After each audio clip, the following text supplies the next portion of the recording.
Here's an approximate graph of pendulum data, or pendulum information, the actual data points. Well, I'll mark them as we get to them. We had a maximum pendulum length of 7 blocks. Now we measured pendulum length by concrete blocks up and down the wall. So the maximum length of a certain pendulum was 7 blocks long. Okay, now this isn't actual data from an actual pendulum. This is demonstration. You should have your own data from the actual pendulum, and you can graph it accordingly. I chose to mark the x-axis in units of 8, or make the x-axis the labeled part of the x-axis 8 units long, where x is in blocks. And I could have put that down here. So I could say x scale is in blocks, and for y, the scale is in seconds. Now the actual data was 1 minute count of the pendulum, so this isn't actually raw data that's being graphed. We infer from the number of counts in a minute how long each count took, and that's what we're graphing here. So maybe I should label the graph just for clarity for the video. Everybody knew what I was talking about in class, of course. Well, nobody ever really does. Actually, many did.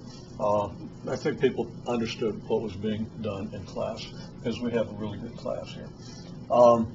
The graph shows pendulum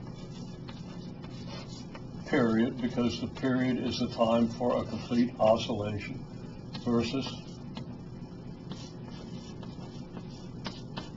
length, the period being measured in seconds, the length being measured in block widths. A block width, incidentally, is 8 inches, give or take, fairly small uncertainty. Okay, so we mark this off. Since we have a maximum length of 7, it's convenient to mark this in units of 8, because then we can subdivide the interval from 0 to 8 and get 4. I kind of missed it with my line there, but there's 4. And then subdivide from 0 to 4 to get 2, subdivide from 0 to 2 to get 1, subdivide from 0 to 1 to get 0.5. So here are pretty good consistent units on the x-axis, okay? And we can do that using compass and straight edge. We're not going to do a graph this big with this little compass, but we understand how that's done. Now you can ignore a lot of this writing over here. We'll come back to it. Some of it has directly to do with this graph, some of it doesn't. We determined from the counts that when the length was 7, the period was 1.1 seconds. And when the length was half that, because what we did was we kept folding the pendulum string in half to get a pendulum of half the maximum length and then half of that length, half the maximum length gave us a period of about, I don't remember what the number was, something a little below 0.825, maybe it was 0.8 seconds. It gave us a point here. And then at half that, we had a period around 0.5 seconds or a little less. And that gave us a point here to go with the point we had for maximum length, which was here. Then we sketched a smooth curve. It's not a perfect smooth curve. Among other things, as we'll probably discover later, the curve really starts tangent to the y-axis and then curves.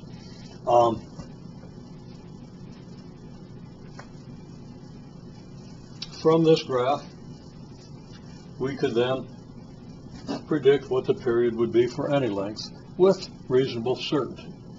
Now over here in scaling the y, we had a 1.1, and we constructed, we cut this in half to get a period of 0.55 at the halfway point.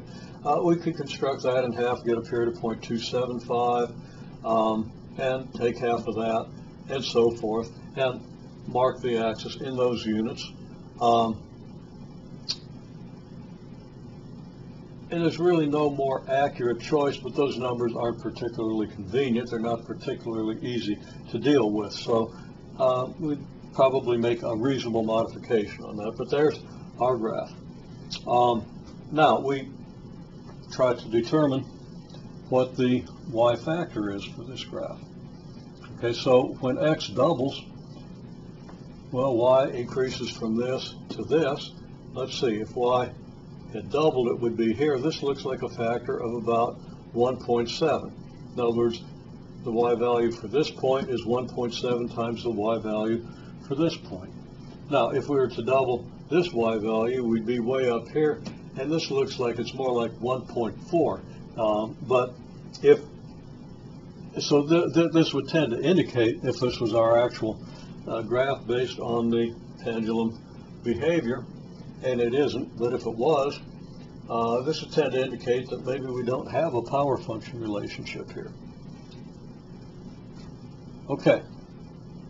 Okay, we're going to stop there, and then we're going to talk about what we did with the numbers and the symbols over here, and some of the procedures we asked you to use.